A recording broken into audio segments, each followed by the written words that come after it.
سبيل الدموع سبيل نحمده ونصلي على رسوله الكريم اما بعد فاعوذ بالله من الشيطان الرجيم بسم الله الرحمن الرحيم رب اشرح لي صدري ويسر لي امري واحلل عقدة من لساني يفقهوا قولي عن ابي هريرة رضي الله عنه ان رسول الله صلى الله عليه وسلم قال من كان يؤمن بالله واليوم الآخر فليقل خيرا أو ليصمت ومن كان يؤمن بالله واليوم الآخر فليكرم جاره ومن كان يؤمن بالله واليوم الآخر فليكرم ضيفه۔ ابو ہریرہ سے مروی ہے کہ رسول اللہ صلی اللہ علیہ وسلم نے فرمایا، جو شخص اللہ اور قیامت کے دن پر ایمان رکھتا ہے تو اس کو چاہیے کہ اچھی بات کہے ورنہ خاموش رہے، اور جو شخص اللہ اور آخرت کے دن پر ایمان رکھتا ہے اسے چاہیے کہ اپنے پڑوسی کی عزت کرے، اور جو شخص اللہ اور یوم آخرت پر ایمان رکھتا ہے اسے چاہیے کہ اپنے مہمان کی عزت کرے۔ آداب اسلامیہ عن ابی ہریرہ رضی اللہ عنہ ان رسول اللہ صلی اللہ علیہ وسلم قال من كان يؤمن بالله واليوم الآخر فليقل خيرا أو ليصمت ومن كان يؤمن بالله واليوم الآخر فليكرم جاره ومن كان يؤمن بالله واليوم الآخر فليكرم ضيفه۔ اس حدیث سے پتہ یہ چلتا ہے کہ ایمان کیا ہوتا ہے اور ایمان کے تقاضے کیا ہوتے ہیں۔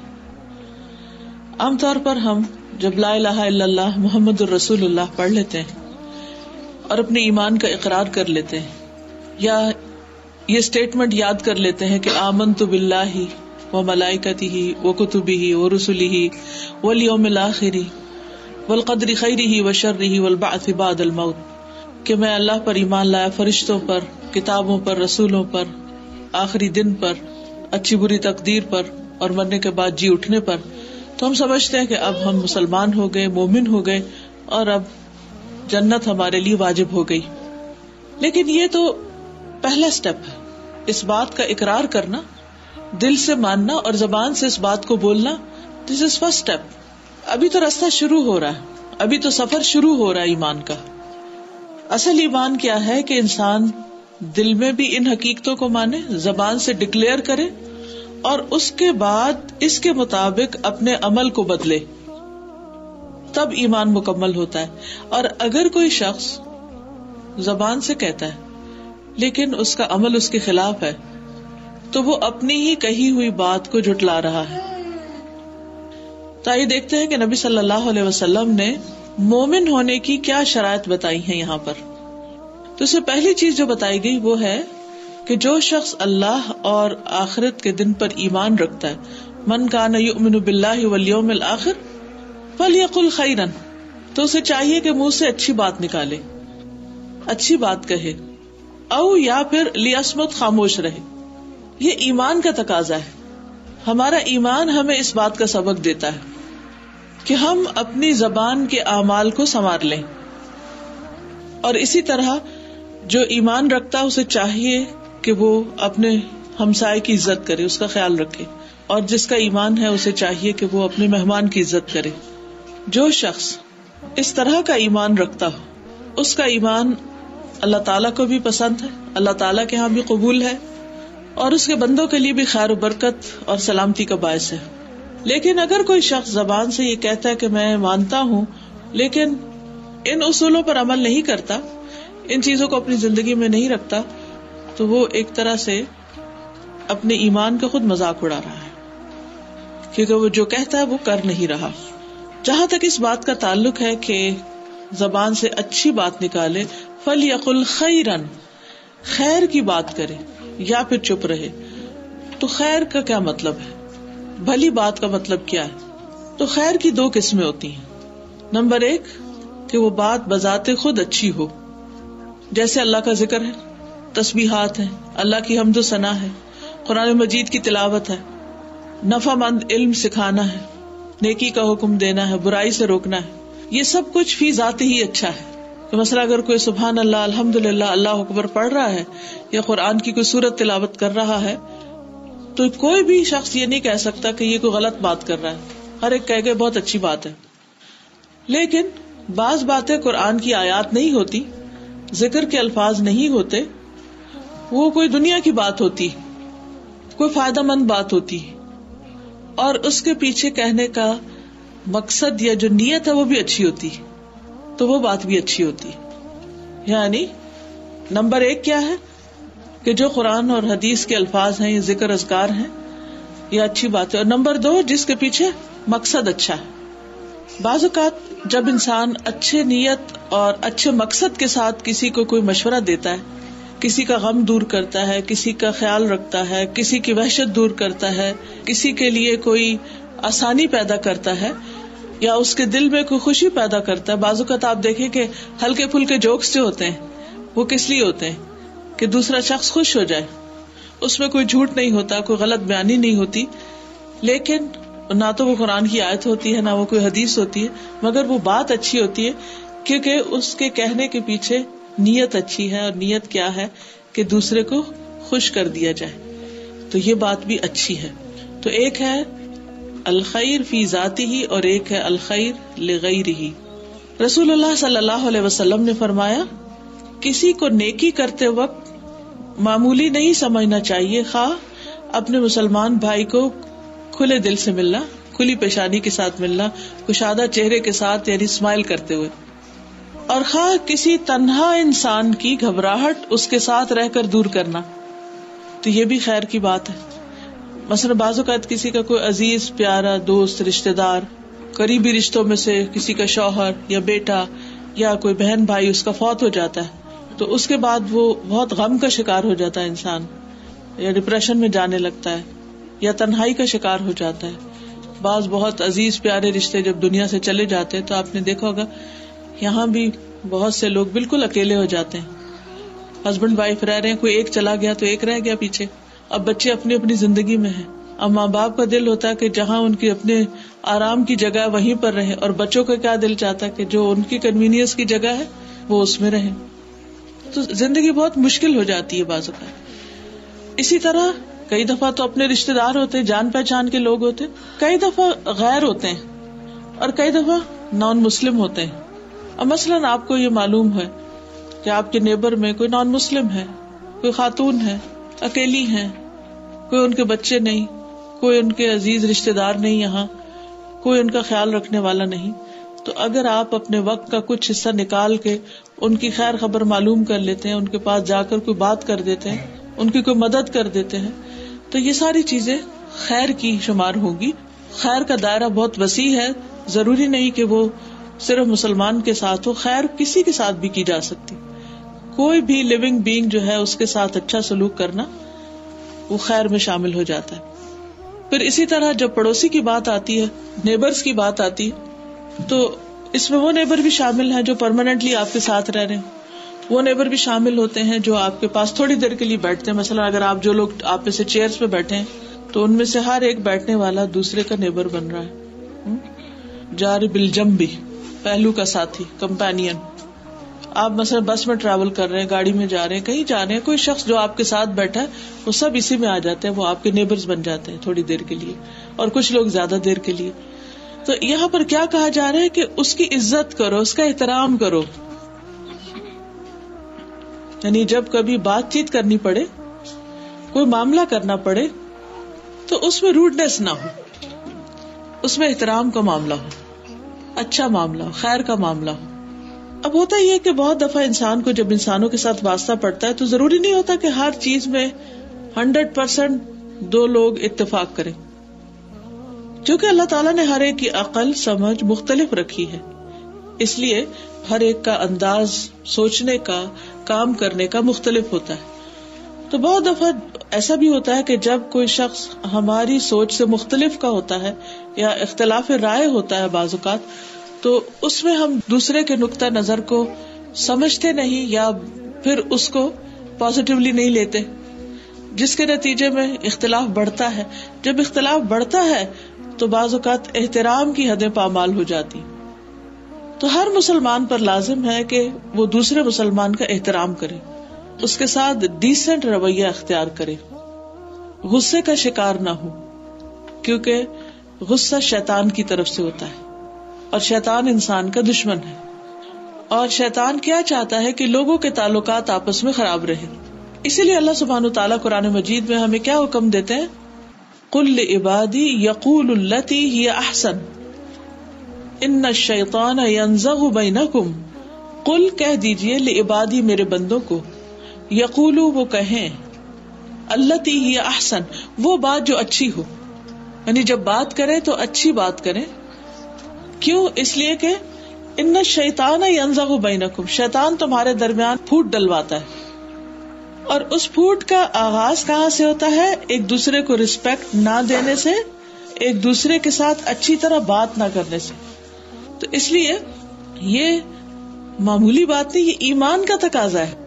اگر ہم اچھی طرح بات نہیں کریں گے, احترام نہیں دیں گے, تو اس سے ایمان میں خلل واقع ہو جائے گا, جڑیں ہل جائیں, بنیادیں ہل جائیں گی. اب آپ دیکھیے کہ ایک شخص اللہ کے سامنے جا کر کھڑا ہوتا ہے اور ایک ناقص ایمان کے ساتھ, تو اس کی کیا ویلیو ہوگی, کیا قدر و قیمت ہوگی. پھر اسی طرح جب پڑوسی کا احترام ہے تو صرف بات کے ساتھ احترام نہیں, بلکہ اس کی ضروریات کا خیال رکھنا اور اس کے ساتھ اچھا سلوک کرنا موقع کی مناسبت سے. اور پھر فلیکرم ضیفہ, مہمان کی عزت کرنا. یعنی خواہ کوئی آپ کے گھر میں مہمان ٹھہرا ہوا ہے یا ویسے آپ کے علاقے میں کوئی مسافر ہے, اجنبی ہے, کوئی مسجد میں آ کے ٹھہرا ہے یا کسی بھی طرح, یعنی کوئی بھی ایسا شخص جو کسی جگہ کا پرماننٹ ریزیڈنٹ نہ ہو, مسلسل وہاں رہنے کے لیے نہ ہو, اس کا گھر وہاں نہ ہو, تو ایسا شخص جو ہے وہ مہمان کے زمرے میں آتا ہے. عام طور پر یہ ہوتا ہے کہ مہمان اگر رشتہ دار ہو تو لوگ رشتہ داری کا حق سمجھ کے اس کے ساتھ اچھا سلوک کرتے ہیں. لیکن بعض اوقات مہمان رشتہ دار نہیں ہوتا, کوئی دوست ہو سکتا ہے, کوئی جان پہچان کا شخص ہو سکتا ہے. اور بعض اوقات یہ بھی ہوتا ہے کہ نہ وہ رشتہ دار ہے, نہ وہ دوست ہے, وہ جان پہچان کا بھی نہیں, اجنبی ہے. مثلاً آپ لوگ یہاں پر رہتے ہیں, کسی کے کوئی رشتہ دار پیچھے سے آتے ہیں, تو اب آپ کے رشتہ دار ہیں لیکن آپ کے نیبرز کے وہ رشتہ دار نہیں, آپ کے نیبرز ان کو نہیں پہچانتے یا ایک دوسرے کو نہیں جانتے. تو ایسے میں کیا ہوتا ہے کہ جو شخص دور سے آنے والا ہوتا ہے, کسی اور علاقے سے آنے والا ہوتا ہے, پھر وہ ایک وحشت سی محسوس کرتا ہے, گھبراہٹ محسوس کرتا ہے, بعض اوقات ان وانٹیڈ اور ان ویلکمنگ رویہ ہوتا ہے. تو یہ چیز مسافر کو تکلیف دیتی ہے یا انسان اس کو توجہ نہیں دیتا. اب مسئلہ آپ دیکھیے, جیسے کسی شادی میں, کسی فنکشن میں آپ لوگ اکٹھے ہوتے ہیں, تو عموماً کیا ہوتا ہے کہ سب لوگ ان کو اچھی طرح مل رہے ہوتے ہیں جو جان پہچان کے ہوتے ہیں, اس کے گلے لگ رہے ہوتے ہیں اور ویلکم کر رہے ہوتے ہیں اور ایک دوسرے کو پوچھ رہے ہوتے ہیں. لیکن جو ان نون شخص ہوتا ہے, اجنبی شخص ہوتا ہے, اس کو دور سے دیکھتے ہیں اور چل پڑتے ہیں, یعنی خود آگے بڑھ کر اس کو کوئی سلام نہیں کرتا. اسلام ہمیں کیا سکھاتا ہے کہ جو شخص آپ کے ساتھ اسلام کے رشتے میں بندھ گیا, وہ چاہے آپ اس کو جانتے ہو یا نہیں جانتے, اس کے ساتھ ملو جا کہ ہر اس شخص کو سلام کرو جس کو تم جانتے ہو, اور اس کو بھی کرو جس کو نہیں جانتے. انسانیت کے رشتے میں تمہارا تعلق ہے, اس کے اسلام کے رشتے میں اس کے ساتھ تمہارا تعلق ہے. اس لیے بہت ضروری ہے کہ انسان انسانی جذبات کو سمجھ کر معاملہ کرنے والا اور انسانوں کے ساتھ بہترین سلوک کرنے والا ہو. یہی ہمارے دین کی تعلیم ہے. نبی صلی اللہ علیہ وسلم کے پاس جب کوئی آتا تھا تو بعض اوقات کوئی جان پہچان کا نہیں ہوتا تھا, آپ صلی اللہ علیہ وسلم کبھی اپنے گھر اس کو مہمان کے طور پر لے جاتے, کبھی صحابہ میں سے کوئی لے جاتا. تو یہ شرط نہیں رکھی گئی کہ کوئی رشتہ دار یا واقف انسان ہی ہو. تو اس حدیث سے ہمیں بہت ہی خوبصورت اور کام کی باتیں پتہ چلتی. پہلی بات, خیر کے علاوہ خاموش رہنا واجب ہے. فضول باتوں پہ زبان نہ کھولی جائے, گالی گلوچ پہ زبان نہ کھولی جائے, بے مقصد باتیں نہ کی جائیں, کیونکہ زبان اللہ کی نعمتوں میں سے ایک بہت بڑی نعمت ہے جو انسان کو ملی ہے. اللہ تعالیٰ قرآن مجید میں فرماتے ہیں, الرحمن علم القرآن خلق الانسان علمہ البیان. یہ ایک ایسی نعمت ہے جو جانوروں کو نہیں ملی. ان کی آوازیں کتنی مبہم سی ہوتی ہیں جو سمجھ میں نہیں آتی. تو جب کوئی نعمت ملتی ہے تو پھر اس کا حق ادا کرنا بھی ضروری ہوتا ہے. اب آپ دیکھیے کہ 3 کیٹیگریز ہو گئی پھر بات کی، خیر، لغو اور شر. یعنی اچھی بات، بیچ میں نیوٹرل بات، نہ اچھی ہے نہ بری ہے لیکن اس کا فائدہ کچھ نہیں. اور تیسری جو ہے شر ہے. تو ہمیں کیا کہا گیا؟ یہ نہیں کہا گیا کہ آپ اگر خیر نہیں تو لغو ادھر ادھر کی باتیں کرے جاؤ کچھ نہ کچھ بولتے رہو. یہ نہیں کہا گیا. بلکہ جو کامیاب ہونے والے لوگ ہیں، جنت کے وارث، ان کی صفات جو سورۃ المؤمنون میں بتائی گئی ہیں وہ کیا؟ قد افلح المؤمنون الذین هم فی صلاتهم خاشعون والذین هم عن اللغو معرضون. کہ جو کامیاب ہونے والے مومن ہیں وہ فضول باتوں سے پرہیز کرتے ہیں، لغو سے یعنی بیکار. لغو وہ چیز ہوتی ہے جس کا نہ دنیا میں فائدہ نہ آخرت میں فائدہ، بیکار قسم کی بات ہے. اور تیسری چیز جو ہے وہ شر ہے. اور شر میں بہت کچھ آ جاتا ہے، یعنی خیر کے علاوہ جو کچھ ہے وہ پھر شر ہی ہے. اب خیر کی بات تو مطلوب ہے، اگر کسی کو خیر کی بات کوئی آتی تو اسے کرتے رہنا چاہیے، لیکن اس کا بھی ایک موقع محل ہوتا ہے. ہر وقت ہی نہیں کرنی چاہیے. اپنے طور پر اب ذکر اللہ کا کرتا رہے تو ٹھیک، ورنہ لوگوں کو بہت زیادہ آیات اور احادیث ہر وقت سنا کے ان کو بیزار نہیں کرنا چاہیے، خاص طور پر جب وہ سننے کے موڈ میں نہ ہو، کیونکہ اس سے قرآن پاک کی بے ادبی ہوتی ہے کہ کوئی اس کو لینا نہیں چاہتا، کوئی اس کو سننا نہیں چاہتا اور آپ بے وجہ اور بے وقت سنائے چلے جا رہے. پھر اس میں آپ دیکھیے کہ اگر آپ اپنی بات کو ویلیو کریں کہ آپ کی بات کس کیٹیگری میں ہے، مثلاً کیا وہ سونے جیسی بات ہے یا چاندی جیسی ہے یا پیتل جیسی ہے یا ایسے مٹی جیسی ہے، کون سی ہے، کس قسم کی ہے. تو مثال کے طور پر جب آپ کی بات سونے جیسی ہو تو ضرور کریں. چاندی جیسی بھی ٹھیک ہے، لیکن بالکل مٹی جیسی بات جو دوسروں کے لیے تکلیف ہی کا باعث ہو وہ نہیں. پھر اسی طرح اگر بولنے کی قیمت سونا ہو اور خاموش رہنے کی چاندی ہو تو پھر بولنا چاہیے، لیکن اگر خاموش رہنے کی قیمت سونا ہو اور بولنا چاندی ہو تب بھی خاموش رہنا بہتر ہے، کیونکہ سونے کو پریفر کرتا ہے انسان چاندی کے اوپر. اور ویسے بھی یہ ہے کہ انسان کی جو بات ہے وہ بات کر کے گنوانے والی بات نہ ہو. تو انسان ہمیشہ یہ سوچے کہ جو کچھ میں کہنے والا ہوں اس کا آگے فائدہ کتنا ہونے والا ہے، یہ کہاں جا کے بیٹھے گی، اس کا نتیجہ کیا ہوگا. تو عقل مند وہ ہے جو سوچ سمجھ کے بولے، ضرورت کا بولے، بے وقت نہ بولے، بے فائدہ نہ بولے، اور شر کی قسم کی تو کوئی بات نہ بولے. اب آپ دیکھیے کہ شر بھی 2 طرح کے ہے. ایک وہ شر ہے جو فی ذاتی ہی شر ہے، جیسے جھوٹ ہے، غیبت ہے، گالی گلوچ ہے، کوئی ڈاؤٹ ہی نہیں اس میں کہ شر ہے. لیکن کچھ اچھی باتیں جن کا مقصد پیچھے غلط ہے، یعنی بظاہر دیکھنے میں اسٹیٹمنٹ میں نہ جھوٹ ہے نہ غیبت ہے نہ کچھ، لیکن جو کہنے والا ہے وہ کیا اس مقصد سے رہا ہے کہ وہ کسی کو ذلیل کرے، کسی کو تانا دے. کہنے کو سینٹینس بالکل اسٹریٹ فارورڈ سینٹینس، لیکن وہ کسی کو اس طرح سنا رہا ہے کہ اس کو اذیت دے. عام بندے کو نہیں پتا، لیکن جس کو سنا رہا ہے اس کو خوب پتا ہے کہ کس کو سنا رہا ہے، اور اس نیت سے سنا رہا ہے کہ اس کو ٹارچر کرے. اگر یہ نیت نہیں تو پھر اللہ کے ہاں وہ شر نہیں لکھا جائے گا. لیکن اگر نیت ہے کہ دوسرے کو ذلیل کرے تو یہ اس سے بدترین نیت اور اس سے بدترین بات کوئی نہیں ہو سکتی. اس سے بچنا چاہیے. پھر اسی طرح یہ ہے کہ بعض اوقات انسان کہنے کو ایک بات کہہ رہا ہوتا ہے جس کے کہنے میں کوئی حرج نہیں ہوتا اور بظاہر دیکھنے میں دوسرے کو بڑا خوش بھی کر رہی ہوتی ہے، لیکن وہ ایگزیجریشن پر مبنی ہوتی ہے، حقیقت نہیں ہوتی، صحیح بات نہیں ہوتی، یعنی پوری نپی تلی بات نہیں ہوتی. اب وقتی طور پر آپ کسی کو بہت تعریف کر کے، بہت اس کی خوبی بیان کر کے خوش بھی کر دے، لیکن یو ڈونٹ مین اٹ، صرف اوپر اوپر سے باتیں کر رہے ہیں، تو وہ بھی اچھی بات نہیں. تو ہر شخص پھر کہاں سے پوچھے؟ اپنے آپ سے پوچھے، کیا میں غلط بیانی تو نہیں کر رہا؟ کیا میں کسی کی اذیت کا سبب تو نہیں؟ کیا میں کسی کی سما خراشی تو نہیں کر رہا کہ خواہ مخواہ کی باتیں کر کے دوسرے کو تنگ کر رہا ہوں؟ اور پھر یہ بھی ہے کہ کس جگہ پر کر رہے ہیں. مثلاً آپ تلاوت ہی کر رہے ہیں لیکن کسی سوئے ہوئے شخص کے پاس کر رہے ہیں تو پھر کیا خیال ہے تلاوت لیکن سونے والے کی نیند ڈسٹرب کر رہے ہیں آپ. سونے والے کو آپ ڈسٹرب کریں. تو اب آپ دیکھیے کہ جب آپ سونے والے کو ڈسٹرب کریں گے تو چاہے آپ تلاوت ہی کر رہے ہوں وہ آپ کا کیا بن جائے گا، پھر ٹھیک نہیں رہے گی بات. تو اس سے بھی بچنا چاہیے. تو زمان، مکان، کوالٹی، کوانٹٹی، یہ سب میٹر کرتا ہے. کون سی بات آپ نے کس ٹائم پر کی، کس جگہ پر کی، کتنی مقدار میں کی اور کس کوالٹی کی تھی، سونا تھی چاندی تھی. تو اگر انسان ان ساری چیزوں کو ناپ تول کے بولے پھر تو کوئی خرابی نہ ہو، کوئی جھگڑا اور فساد ہی نہ ہو. اور ایمان کا تقاضا یہی ہے کہ ایسا ہی کرو، تب ایمان مکمل ہوگا. فجر کا وقت ہے اور آپ اپنے پیاروں کو اٹھانا چاہتے ہیں، ایک بار اٹھایا، دو بار اٹھایا، نہیں اٹھے. آپ نے اپنی فجر کی نماز پڑھ کے اس کے بعد تلاوت اس نیت سے شروع کر دی کہ ہلکی ہلکی آواز میں سنیں گے تو شاید. جی، تو ابھی میں نے عرض کیا نا کہ مقصد کیا ہے. مقصد ہے کہ گھر والے اٹھ جائیں. تو یہ اچھا مقصد ہے، یہ برا مقصد ہے.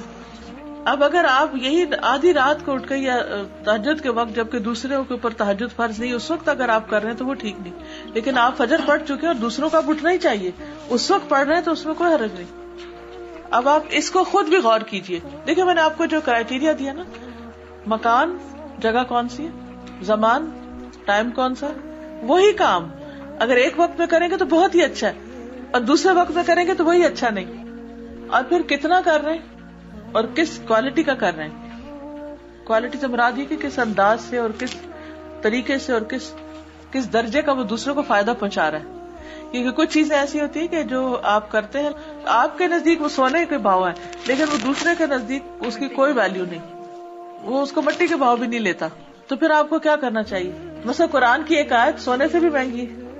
ایک شخص وہ ہے کہ جو طلبگار ہے اس کا، اور ایک وہ ہے کہ اس کے اوپر مار ہے وہ. تو پھر ہمیں سوچ سمجھ کے اس کو استعمال کرنا چاہیے. رسول اللہ صلی اللہ علیہ وسلم نے فرمایا ہر آدمی کی انتہائی بابرکت اور انتہائی منحوس چیز اس کی زبان ہے. اسی زبان سے برکتیں آتی ہیں اور اسی زبان سے نحوستیں آتی ہیں. اسود کہتے ہیں کہ میں نے رسول اللہ صلی اللہ علیہ وسلم سے عرض کیا، یا رسول اللہ صلی اللہ علیہ وسلم مجھے کوئی وصیت فرمائیے. آپ نے فرمایا اپنے ہاتھ کو قابو میں رکھو، یعنی ہاتھ سے کسی کو تکلیف نہیں دو. میں نے کہا کہ اگر میرا ہاتھ قابو میں نہ رہے تو پھر کیا کروں؟ اگر میرا ہاتھ قابو میں نہ رہے تو پھر کیا چیز قابو میں رہ سکتی؟ آپ نے فرمایا زبان کو قابو میں رکھو، اس کا دروازہ بند کر دو. میں نے کہا اگر زبان قابو میں نہ رہے تو فرمایا پھر تم اپنے ہاتھ کو اچھے کام کے لیے بڑھاؤ اور اپنی زبان سے اچھی بات کرو. فَلْيَقُلْ خَيْرًا، چاہیے کہ اچھی بات کرے ورنہ چپ رہے. اب یہ جو باتیں تین طرح کی ہوتی ہیں، ایک خیر ہوتی ہے، ایک شر ہوتی ہے اور ایک بیچ کی لغو ہوتی ہے. نہ وہ خیر ہوتی ہے نہ وہ شر ہوتی ہے، اس میں کوئی فائدہ نقصان کچھ بھی نہیں ہوتا لیکن وہ بھی بیکار ہے. تو ہمیں اچھی بات کرنی چاہیے، اور اچھی بات جو ہے وہ یا فی ذاتی ہی اچھی ہوتی ہے یا لغیری ہی اچھی ہوتی ہے. خیر لغیری ذات میں کیا ہے جیسے قرآن اور ذکر اذکار وغیرہ، اور لغیری ہی کا مطلب ہے جس بات کے وہ بظاہر قرآن اور سنت کا لفظ یا آیت یا حدیث تو نہیں لیکن کوئی اچھی بات ہے لیکن اچھی نیت سے کہی گئی. اب کوئی بھی بات اگر اچھی نیت سے نہیں کہی گئی تو وہ اچھی نہیں ہوتی. ہاں اگر اچھی نیت کے ساتھ آپ نے اچھی بات کہی ہے جس میں کسی کو کوئی فائدہ پہنچ رہا ہے تو وہ بات آپ کے لیے صدقہ شمار ہوگی. حدیث میں آتا ہے الکلمۃ الطیبۃ صدقہ، اچھی بات کرنا بھی صدقہ ہے. رسول اللہ صلی اللہ علیہ وسلم نے فرمایا جہنم سے بچو خواہ آدھی کھجور صدقے میں دے کر، اور اگر کسی کو یہ بھی میسر نہ ہو، آدھی کھجور نہیں ہے اس کے پاس، تو بھلی بات کر کے، اچھی بات کر کے بھی جہنم سے بچا جا سکتا ہے کیونکہ وہ صدقہ ہے. کچھ لوگوں کے پاس مال ہوتا ہے، کچھ لوگوں کے پاس علم ہوتا ہے، کسی کے پاس حکمت ہوتی ہے، کوئی اچھا مشورہ ہوتا ہے. تو جب آپ صحیح وقت میں صحیح جگہ پر صحیح بات کرتے ہیں اور اس سے دوسرے کو فائدہ پہنچ جاتا ہے، کسی کا غم دور ہو جاتا ہے، کسی کی پریشانی دور ہو جاتی ہے، کسی کو کوئی راہ مل جاتی ہے، تو اس سے اس شخص کو جو فائدہ پہنچے گا وہ سارا آپ کے حصے میں ثواب لکھ لیا جائے گا کیونکہ آپ اس کا ذریعہ بنے، آپ اس کا سبب بنے. پھر اسی طرح اچھی بات انسان جب زبان سے نکالتا ہے اور انسان کو بعض اوقات پتہ ہی نہیں ہوتا کہ وہ کتنی ویلیوبل بات ہے، اور اس کا دھیان بھی اس طرف نہیں جاتا تو اللہ سبحانہ تعالیٰ اس کی وجہ سے اس کے بے پناہ درجات بڑھا دیتا ہے. اسی طرح بعض اوقات انسان کو ایسی بات زبان سے نکالتا ہے اس کو خیال بھی نہیں ہوتا کہ یہ کوئی بہت بری بات ہے, لیکن اس کی وجہ سے انسان جہنم کی گہرائیوں میں چلا جاتا ہے. تو ہمیشہ انسان سوچ سمجھ کے بات کرے.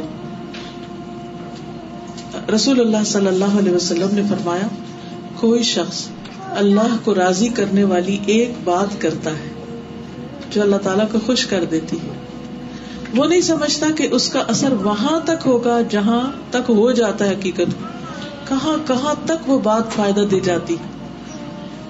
اس بات ہے صرف بات, لیکن اس بات کی وجہ سے اللہ تعالیٰ قیامت تک کے لیے اس بندے کے حق میں اپنی خوشنودی لکھ دیتا ہے, میں اس بندے سے راضی ہو گیا. تو اس لیے یہ جو ٹول ہے نا ہمارے پاس زبان کا, یہ کوئی معمولی چیز نہیں ہے, بہت بڑی چیز ہے. اب ڈپینڈ کرتا ہے کہ ہم اس کو استعمال کیسے کرتے ہیں. ایک اور حدیث میں آتا ہے کہ سلام عام کرنا, اچھا کلام کرنا ایسے اعمال ہیں جو بخشش کو واجب کر دیتے ہیں. آپ کے لیے لکھی جاتی ہے بخشش, لیکن اس کے لیے کیا ہے کہ کوئی آپ کو سلام کرے یا نہ کرے, خود آگے بڑھ کے کرے, اور پھر جب بات کرے تو اچھی طرح بات کرے, پیار سے بات کرے. ہانی بن یزید کہتے ہیں, میں نے کہا اے اللہ کے رسول صلی اللہ علیہ وسلم, کون سی چیز جنت کو واجب کرتی, یعنی کوئی ایسی چیز ہو بس مجھے گارنٹی مل جائے کہ جنت میں پہنچ جاؤں. آپ نے فرمایا بس تم عمدہ کلام اور کھانا کھلانے کو لازم پکڑ لو. اگر واقعی جنت میں جانا چاہتے ہو تو یہ دو کام کرو. رسول اللہ صلی اللہ علیہ وسلم جب سب سے پہلے مدینہ میں تشریف لے گئے تو آپ نے جو پہلی تعلیم دی تھی, جس کو سن کر عبداللہ بن سلام مسلمان ہو گئے تھے, وہ کیا تھی کہ لوگوں سلام پھیلاؤ, اچھی گفتگو کرو, رشتہ داریوں کو جوڑو, اور راتوں کو جب لوگ سو رہے ہوں تو تم قیام کرو, تم سلامتی کے ساتھ جنت میں چلے جاؤ گے.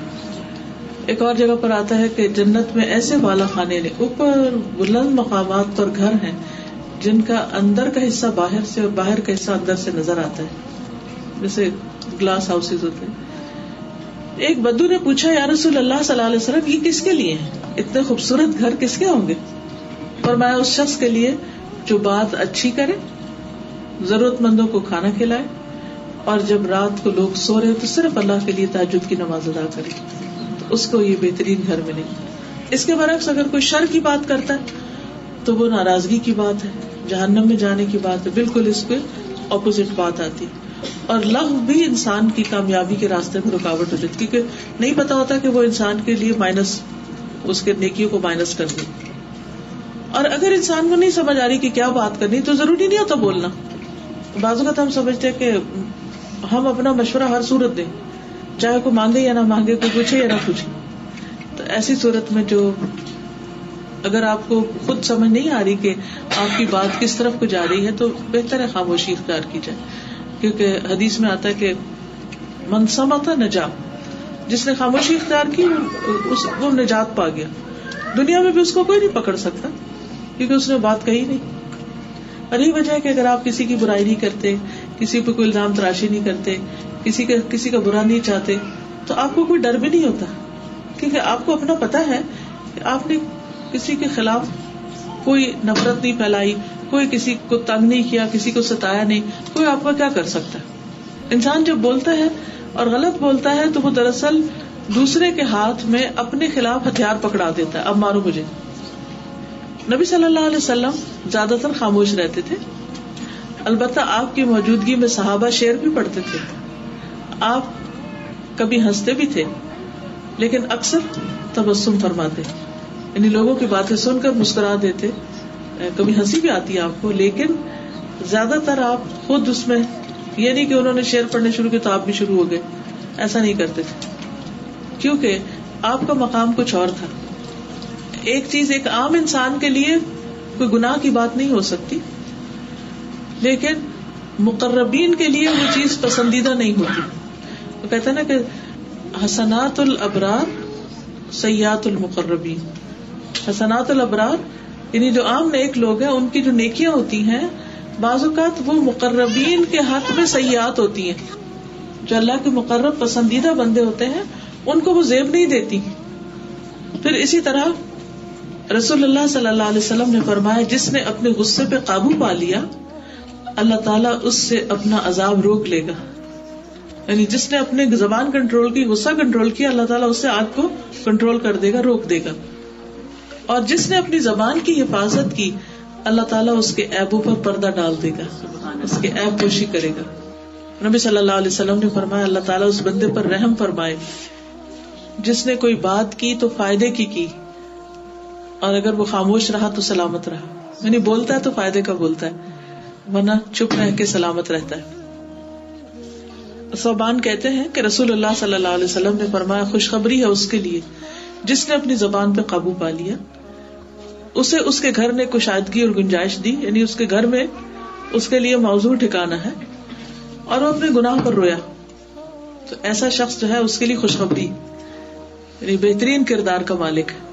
پھر ہمسایوں کی بات آتی تو ہمسایوں کا کیا ہے کہ رسپیکٹ دینا, ان کو ان کے حقوق کا خیال رکھنا, ان کو اہمیت دینا, امپورٹنس دینا, ضرورت کے وقت ان کے کام آنا. اسی طرح انسان کی خوش قسمتی کی 4 چیزیں, 4 علامتیں: نیک بیوی, کھلا گھر, نیک ہمسایا, اچھی سواری. یہ 4 چیزیں جس کے پاس ہو انتہائی خوش قسمت انسان ہے.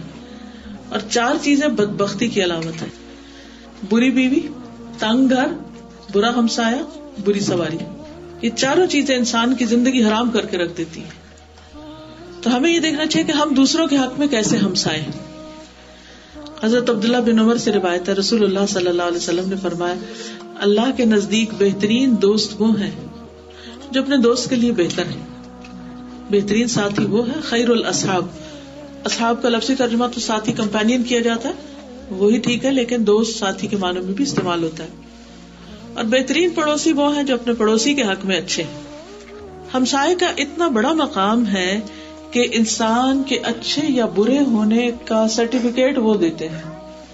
حدیث میں آتا ہے ایک آدمی نے پوچھا کہ مجھے کیسے پتا چلے گا جب میں نیکی کروں یا برائی کروں تو میں نیک ہوں یا نہیں, مجھے کیسے پتا چلے گا میں کہاں ہوں, میں اچھا ہوں کہ نہیں. آپ کو کبھی ایسا خیال آتا ہے اپنے بارے میں پتہ نہیں میں نیک ہوں کہ نہیں, پتہ نہیں میں اچھا ہوں کہ نہیں, پتہ نہیں میں کیسا ہوں, کون ہوں. رسول اللہ صلی اللہ علیہ وسلم نے فرمایا جب تمہارے نیبرز کہیں کہ تم نے اچھا کام کیا ہے تو تم اچھے ہو, اور جب وہ کہیں کہ تم نے برا کیا ہے تو تم برے ہو. یعنی تمہاری گواہی تمہارے نیبرز دیں گے کہ تم کون ہو. ایک اور حدیث میں آتا صحیح الجامع صغیر کی روایت ہے جب تمہارے پڑوسی تمہاری تعریف کریں تو تم محسن ہو, اور اگر تمہارے پڑوسی تمہاری برائی کریں تو تم گناہگار ہو. اپنا مقام اپنے پڑوسی کی نظر میں پہچانو, نیبر سے پوچھو کہ کون. ہو سکتا ہے آپ کہیں کہ ہمارے تو نیبرز جو ہیں وہ نان مسلم ہیں اور ہمارا کوئی سلام دعا نہیں ان سے, ہم نہیں جانتے وہ کون ہے, وہ نہیں جانتے ہم کون ہیں. لیکن اس کے باوجود بھی لوگ آپ کو جانتے ہوتے ہیں. آپ اپنا گاربیج کہاں پھینکتے ہیں, آپ اپنا لان کب موو کرتے ہیں, کب کیا صفائی کرتے ہیں, کیا نہیں کرتے, گھر میں شور ہنگامہ کیا کرتے ہیں, اگر اوپر نیچے رہتے ہیں تو کیسے رہتے ہیں, بیسمنٹ میں جو رہتے ہیں وہ آپ کے بارے میں کیا کہتے ہیں. یعنی وہ کوئی نہ کوئی اوپینین آپ کے بارے میں ضرور رکھتے ہیں. تو سوچئے ان کا اوپینین کیا ہے آپ کے بارے میں کہ آپ کون ہیں. اسی طرح ہسبینڈ وائف ایک دوسرے کے لیے کمپینین ہے, ساتھی, ایک دوسرے کے نیبر ہی ہیں ایک طرح سے وہ بھی. تو آپ صلی اللہ علیہ وسلم نے کیا فرمایا کہ تم میں سے بہترین وہ ہیں جن کے اخلاق اچھے, اور ان کے اخلاق اچھے ہیں جو اپنے گھر والوں کے لیے اچھے. اگر کسی کا اخلاق اپنے گھر میں اچھا نہیں, گھر والوں کے ساتھ وہ بدتمیزی کرتا ہے, گھر والوں کے ساتھ بد اخلاقی کرتا ہے, تو وہ حقیقت میں اچھا نہیں. رسول اللہ صلی اللہ علیہ وسلم نے فرمایا حسن اخلاق اور اچھی ہمسائیگی شہروں کو آباد کرتی ہے اور عمر میں اضافے کا باعث بنتی ہے. لمبی زندگی ملتی ہے ان لوگوں کو جو اچھے اخلاق والے اور اچھے ہمسائے ہوتے ہیں. تو اس کے لیے اچھا ہمسایہ بننے کے لیے بھی اپنے ہمسایوں کے کھانے پینے کی ضرورت کا خیال رکھنا, ضرورت کے وقت مدد کرنا, کوئی فوت ہو جائے تو اس کی تعزیت کو جانا, اس کے کفن دفن کا انتظام کرنا, بیمار ہو جائے تو اس کا پوچھنا, نان مسلم بھی ہو تو ان کا بھی خیال رکھنا. عبداللہ بن عمر کہتے ہیں کہ انہوں نے ایک بکری ذبح کی, پھر پوچھا کیا تم نے میرے یہودی ہمسائے کی طرف بھی کچھ بھیجا, کیونکہ میں نے رسول اللہ صلی اللہ علیہ وسلم سے سنا، آپ فرماتے تھے جبریل مجھے ہمسائے کے بارے میں اتنی وصیت کرتے رہے کہ مجھے خیال ہوا کہ کہیں اس کو میرا وارث ہی نہ بنا دے. پھر ضرورت پڑنے پر دروازہ بند نہ کرنا. پھر اسی طرح اس کو اگر دیوار میں کونٹی گاڑنے کی ضرورت ہے یا کہیں کچھ کسی قسم کی ہیلپ چاہیے تو اس میں مدد دینا. پھر اذیت دینے سے بچنا. نبی صلی اللہ علیہ وسلم نے 3 بار فرمایا واللہ اللہ کی قسم لا یؤمن واللہ لا یؤمن واللہ لا یؤمن، اللہ کی قسم وہ مومن نہیں، اس کا ایمان ہی نہیں. پوچھا گیا کون مومن نہیں؟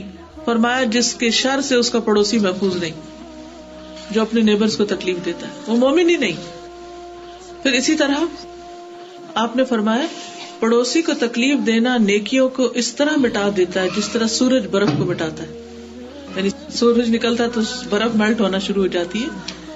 اسی طرح پڑوسیوں کو تکلیف دینے سے نیکیاں میلٹ ہونے لگتی ہیں، ختم ہونے لگتی ہیں. نبی صلی اللہ علیہ وسلم کو بتایا گیا کہ ایک عورت کثرت سے نماز روزہ صدقہ کرنے میں مشہور ہے لیکن اپنی زبان سے پڑوسیوں کو تنگ کرتی ہے. آپ نے فرمایا وہ جہنمی ہے.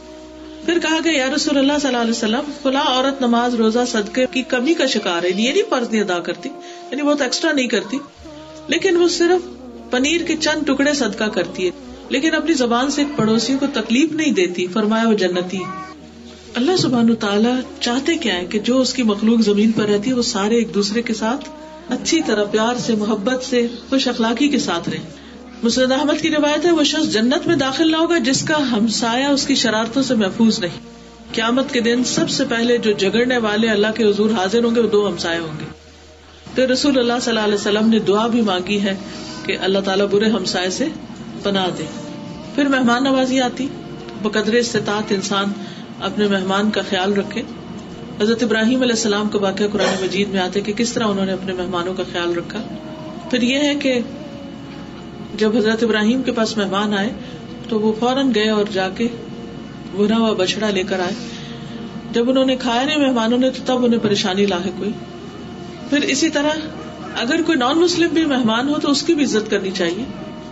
نبی صلی اللہ علیہ وسلم نے فرمایا اس شخص میں کوئی خیر نہیں جو مہمان نواز نہیں. پھر اسی طرح 1 دن رات خوب خاطر مدارت کا حکم ہے اور 3 دن تک مہمانی ہوتی ہے، اس کے بعد وہ گھر کے فرد کی طرح ہوتا ہے. پھر 3 دن سے زیادہ میزبان کو تکلیف میں ڈالنا بھی جائز نہیں، اللہ کہ کوئی بہت مجبوری ہے تو کسی کے گھر میں انسان ٹھہرے ورنہ نہ ٹھہرے. پھر اسی طرح یہ ہے کہ ایک کا مہمان سب کا مہمان ہوتا ہے، یعنی اگر کوئی کسی ایک گھر میں مہمان آیا تو وہ سارے نیبرز کے لیے سب کے لیے مہمان ہوگا. تکلف کی ممانعت کی گئی ہے کیونکہ رسول اللہ صلی اللہ علیہ وسلم نے فرمایا نہینا عن التکلف، ہمیں تکلف سے روکا گیا کیونکہ اس طرح دوسرے کا رہنا بھی مشکل ہو جاتا ہے اور دوسرا انکمفرٹیبل ہو جاتا ہے. اصل اچھی مہمانی وہی ہے کہ جس کے ساتھ دوسرا تکلیف میں نہ پڑے، کمفرٹیبل رہے. تو یہ چند باتیں مہمانی کے بارے میں ہیں اور ایمان کا تقاضا ہے. تو ہمارا اسلام اور ایمان اور دین اور اخلاق یہ سب ہمارے ایکشن سے پتہ چلتا ہے. اور کبھی ونس اپان اے ٹائم کوئی کسی کو ملتا ہے تو اتنی بات نہیں ہوتی، لیکن جو روز ملے ساتھ رہیں ان کا ایک دوسرے پر حق زیادہ ہو جاتا ہے. تو اللہ تعالیٰ سے دعا ہے کہ وہ ہمیں عمل کی توفیق عطا فرمائے. السلام علیکم. So today we were discussing a very important hadith. The gist of the hadith is the Prophet ﷺ said, whoever believes in Allah and the last day, let her say good words or remain silent. Let her honor her neighbor and her guest. And of the many things that we learn from this hadith is what is Iman and what's the requirement of Iman. We know that Iman is not just memorizing a few statements or a few testaments or a few precepts of faith. Just to say that I believe in Allah and the last day and I believe in the books and the messengers and the resurrection. This in itself is not enough to be a Muslim. This in itself does not guarantee that we are now going to Jannah. This is just the first step. When we say these words or when we say these statements, this is how our journey to Iman begins. These words that come from our heart, that we confess from our heart, that we say from our mouth is just the beginning. It's just the starting. Now to act according to these words is what's required. When we start living our faith and practicing our faith, then we are sort of journeying through our belief. The criteria of Iman is that we have to have certain behavior, a set character. And of the first thing that this hadith teaches us is that we have to have the behavior or the character of good speech, to speak in the best way. Now there are two types of good speech. One is good speech in itself, like when you're remembering Allah, when you're reciting the Quran, when you're doing tasbih, when you're doing dhikr, when you're saying Bismillah, when you're saying MashaAllah. All of these statements are all good in themselves. They have been taught to us by the Prophet ﷺ. They exist in hadith, they exist in Quran. And there are some other words which are good in general. It's like when you meet somebody with a happy face, or when you spend time with someone to relieve them of their burden, or to relieve them of their anxiety, or their depression, or their loneliness. This also is a good thing.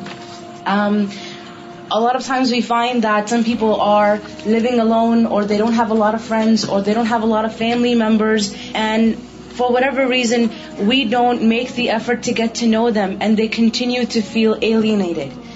The Prophet ﷺ said, speak good. And there's a variety of good things that we can say to make somebody happy. There's no restriction here. What's necessary is that we be considerate. We take our heads out of our collars and we look around and ask ourselves genuinely, how can I help the people around me? How can I be useful to the people around me? And take the example of neighbors. When we have somebody who moves into our neighborhood, if we know them, we will go out of our way to welcome them. If you're going to a party, if you're going to a wedding, and we know the guests who are coming there, we'll go and greet them, we'll hug them, and we'll compliment them, we'll ask them how they are. But if there's somebody who is a stranger, we'll just pass by and we just pretend they don't even exist. And this causes us to, alienate other people, and they begin to feel bad. So the idea is that I look beyond my circle and make people comfortable, make people happy, and say good things to them. And the opposite is also true. Don't say bad things. Don't say things which will provoke anger or which will provoke fights. Anger is from shaitan, as we know, and the reason why shaitan causes us to be angry is so that we will have bad relations. Allah subhanahu wa ta'ala says in the Quran, speak good or be mindful of what you are saying, because shaitan will cause you to say things which will ruin your relations. And this could be talking rudely. This could be being sarcastic. And this is the requirement of our faith, that we're careful with our language, that we don't allow shaitan to come in between and sort of cause misunderstandings and barriers in a relationship. Sometimes it could be something as small as rolling the eyes, something as small as, slamming the door too hard, or something as small as saying something under your breath. And you think the other person hasn't noticed, and they have. And over time it builds grudges, and it builds this unwanted feeling of, I don't like you, you don't like me, and it creates animosity between families or between friends. Just imagine your value in front of Allah subhanahu wa ta'ala when you're standing there and He knows all these little things that you have said or that you have done with your attitude. Just picture yourself like that. Suppose you get caught doing something wrong at a school by a professor or by somebody elderly, and they're like, hey, don't do this. And all of a sudden you feel humiliated, you feel small, like, oh, they just noticed me. Imagine Allah subhanahu wa ta'ala who's noticing us every second, every moment, and He doesn't like this. And this is such a beautiful thing about our faith, that Allah subhanahu wa ta'ala cares for the fact of how we behave with people. Sometimes we think that, righteousness is I wear a hijab and, I look like a pretty Muslimah and, I'm praying my salah and stuff and I can speak with the right Arabic accent, but I'm nasty in the way I treat people. So we have to be mindful of this, inshallah. The Prophet ﷺ, when he would have guests over, sometimes he would take the guest home, and sometimes another companion would take the guest home. And this is so beautiful that you don't have to be nice to someone that you know. Be nice to everybody and anyone. I know about a community in Scarborough, and they're a very cultural community. They're a Muslim community, mashallah. And what their habit is, they invite people to come and stay in their house. They actually go to the airport and they say, if you are a newcomer here and you don't know anybody, you're welcome to stay in our house. And you can use our kitchen, you can use our bathroom, and you can use our beds and stuff for as long as you need until you get your own space. And sometimes if a family is moving away, let's say they're going on a vacation or they're going to Ottawa because they got a job or they're going to school, so they leave their house open. Their furniture, their utensils, their bed sheets, their cosmetics, anybody, a family could come in and they could stay. And this is all registered through a masjid. And this is all organized through a masjid. Imagine the akhlaq of these people. And it's open for non-Muslims as well. So my friend was telling me there's a Hindu community who is living in her friend's house, and they're university students. And this is such a good way to present Islam, and a good way to collect good deeds.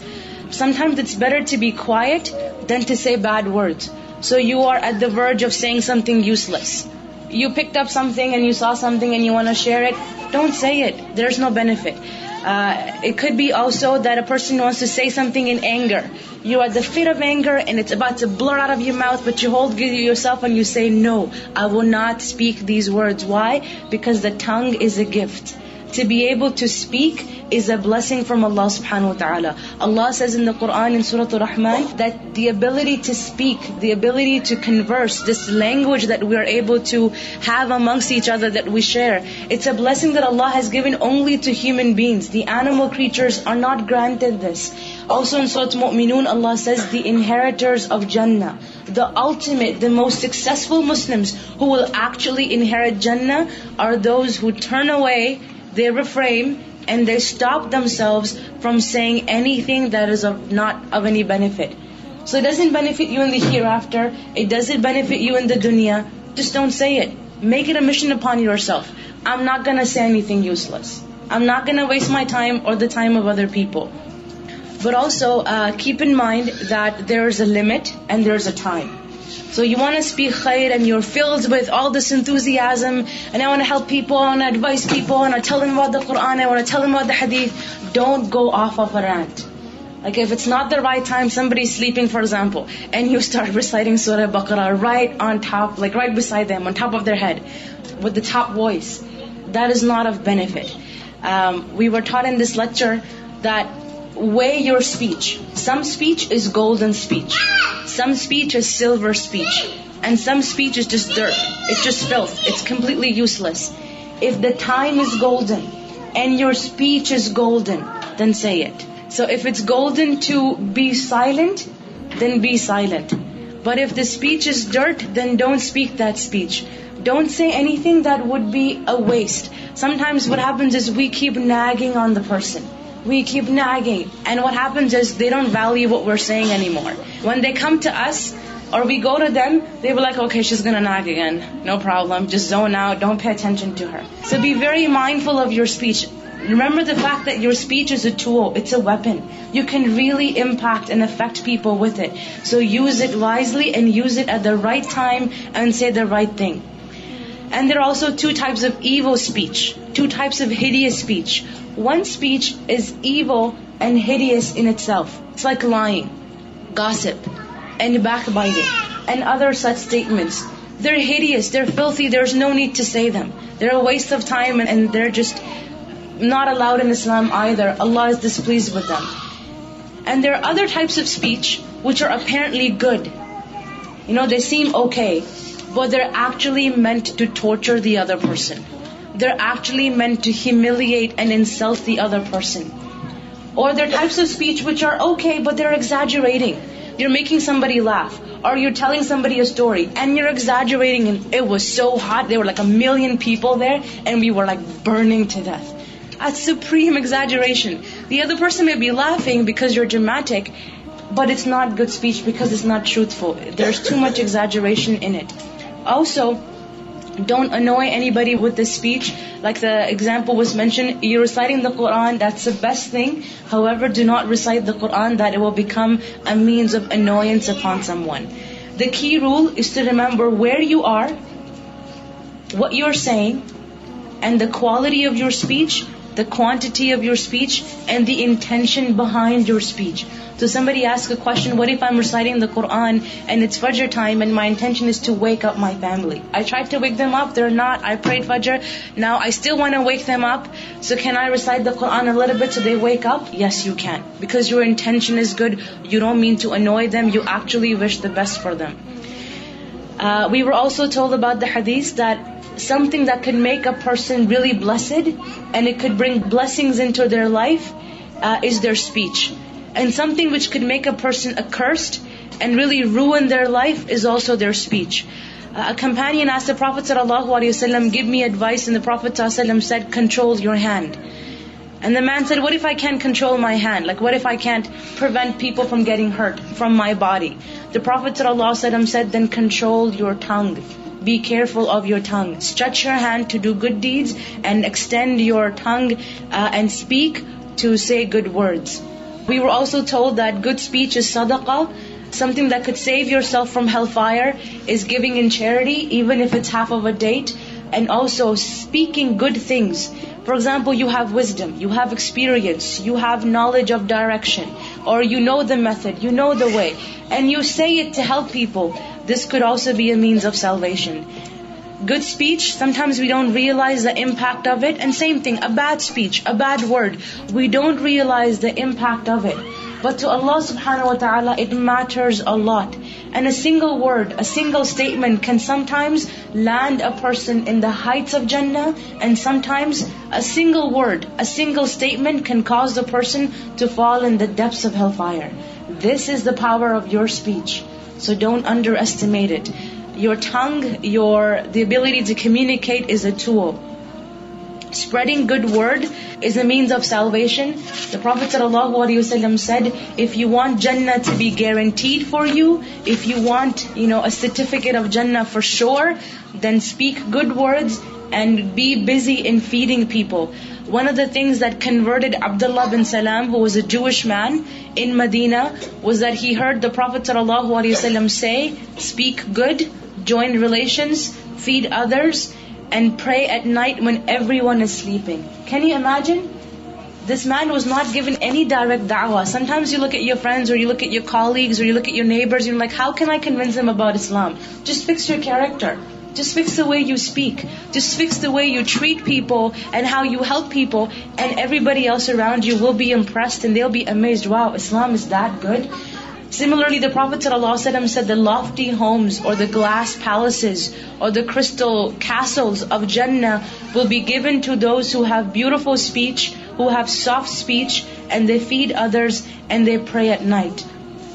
So the emphasis of good speech cannot be said enough. The Prophet ﷺ in the same way advised us to be good to our neighbors. He said that the best blessing for a person is a righteous spouse, a spacious home, and a good neighbor, and a good ride. So we need to ask ourselves how good we are to our neighbor. Are we giving the neighbor the rights of neighborhood? The Prophet ﷺ said that if you want to know if you're a good person, if you want to evaluate yourself, and if you want to see how good of a person you are, just ask your neighbor of what they think of you. What's your neighbor's opinion of you? If your neighbor thinks that you're good, then you are really a muhsin. You're an extremely great person. But if your neighbor thinks that you're bad, then you are a sinner. You are a wrongdoer. And how can we be good to our neighbor? Sometimes you don't even know our neighbor. Just the way you maybe throw your garbage, or the way you keep your garbage, or the way you keep your lawn. Or sometimes we are living in somebody's basement or an apartment building, the way we walk on the floor, how much noise we create, how much we upset our neighbors. Sometimes when you're living in a rental space, we think, okay, we can do whatever we want, abuse the house to the max, run water and washing machine and let the kids go wild, and it's okay, it's just for rent, it's not really my house. But the criteria that we learn in Islam is your neighbor is so important that Jibreel alayhi salam came to admonish the Prophet ﷺ so much that the Prophet ﷺ thought that maybe the neighbor will become my heir. I'll have to give my neighbor something from my inheritance. The Prophet ﷺ said, you are not a believer. You are not a believer if your neighbor is not safe from your actions. He also said that your good deeds melt just as snow melts in the sun if you are harming your neighbor or injuring your neighbor. Our biggest neighbors are those people that we live with. Sometimes we're good on the outside. We greet everybody with a hi and hello and open the elevator and open the door and carry other people's bags. But with the people that we're living with, we're like a torture for them. We're insanely cruel to them. The relationship between husband and wife, it's kind of like that. The Prophet ﷺ said, the best of you are those who are best to their spouse. So with your husband, with your children, check yourself. The Prophet ﷺ was informed of a woman who was extremely advanced in her ibadah, so fasting and praying and all that. But she was cruel to her neighbors. She was harsh and mean with her neighbors. The Prophet ﷺ said she will go to hellfire. There was another woman who was not as advanced, like she would do her obligatory salah and fast, but not as ahead in her voluntary good deeds, but she would give in charity small things, like a small pieces of cheese. That's all she had, so that's all she gave. And the Prophet ﷺ said that she will go to Jannah. About hospitality, treat your guests with tremendous kindness. For 3 days, Ibrahim alayhi salam is the best example of a host, of how he fed his guests and looked after their needs. Have no pretension. The guest should not be pretentious and the host should not be pretentious. Be comfortable, do what you are capable of. And the example of Abu Talha and Sulaim, they hosted their guest, and the night after when they went to the Prophet ﷺ, the Prophet ﷺ said that you will go to Jannah because of the way you treated your guest. You preferred your guest over your needs. But again, the emphasis is, keep in mind that Iman is a living faith. Islam is a living faith. It's not like any other religion. It's not once a week I go to the masjid, or once a week I attend a halaqa and that's it. I close my books, I take off my hijab and I can do whatever I want. Iman is a living faith. You have to live it day to day. Iman is visible in your speech, in the way you treat people, the way you treat your neighbors, your guests, your family members. And I ask Allah to give us the best manifestation of Iman. Subhanallah walhamdulillah wa la ilaha illallah wallahu akbar wa la hawla wa la quwwata illa billahi al-aliyyil azim. Allahumma salli ala Muhammadin wa ala ali Muhammadin kama sallaita ala Ibrahim wa ala ali Ibrahim innaka Hamidum Majid. Allahumma barik ala Muhammadin wa ala ali Muhammadin kama barakta ala Ibrahim wa ala ali Ibrahim innaka Hamidum Majid. Rabbana atina fid dunya hasanatan وفي الآخرة حسنة وقنا عذاب النار. ربنا لا تزغ قلوبنا بعد إذ هديتنا وهب لنا من لدنك رحمة إنك أنت الوهاب. ربنا هب لنا من أزواجنا وذرياتنا قرة أعين واجعلنا للمتقين إماما. یا اللہ پاک، جو کچھ ہم نے پڑھا ہے، سنا ہے، سیکھا ہے، سکھایا ہے، ہمیں اس پر عمل کی توفیق عطا فرما. اللہ ہمیں جہنم کی آگ سے بچا لے، جنت الفردوس میں جگہ عطا فرما. یا رب العالمین، تو ہمارے اخلاق کو بہترین کر دے، ہمارے معاملات کو بہترین کر دے، ہمیں اپنی زبان کو کنٹرول کرنے کا طریقہ سکھا دے. یا اللہ، تو ہمیں، ہماری اولادوں کو، ہمارے شوہروں کو، ہمارے بچوں کو، سب کو نیک ہدایت عطا فرما. یا اللہ، ان سب کے اندر ایمان اور تقوی پیدا کر دے، ہم سب کو اپنے راستے پہ چلنے کی توفیق دے. اللہ، اس دین کو، ایمان کو ہماری نسلوں میں جاری و باقی رکھنا. یا اللہ، تو ہم سب کا خاتمہ اور انجام بخیر کرنا. اللہ، تو ہم سب سے راضی ہو جا. ربنا تقبل منا انک انت السمیع العلیم. یا اللہ، جنہوں نے اس مجلس کا اہتمام کیا انہیں اس کی بہترین جزا عطا فرما. جو بہنیں یہاں آئی ہیں ان کے دلوں میں جو دعائیں ہیں ان کو پورا فرما. ربنا تقبل منا انک انت السمیع العلیم وتب علینا انک انت التواب الرحیم. اللہ، تمام بیماروں کو صحت عطا فرما. اللہ، سب دکھی لوگوں کے دکھ دور فرما. یا اللہ، جن بچیوں کی شادی نہیں ہوئی ان کو نیک شوہر عطا فرما، جن کی اولاد نہیں انہیں صالح اولاد عطا فرما، اور سب کو رزق حلال عطا فرما اور حرام سے بچا. ربنا تقبل منا انک انت السمیع العلیم وتب علینا انک انت التواب الرحیم. وصلی اللہ تعالی علی خیر خلقہ محمد وعلی آلہ واصحابہ واہل بیتہ اجمعین برحمتک یا ارحم الراحمین. سبحانک اللہم وبحمدک اشہد ان لا الہ الا انت استغفرک واتوب الیک. سبیل الدموع سبیل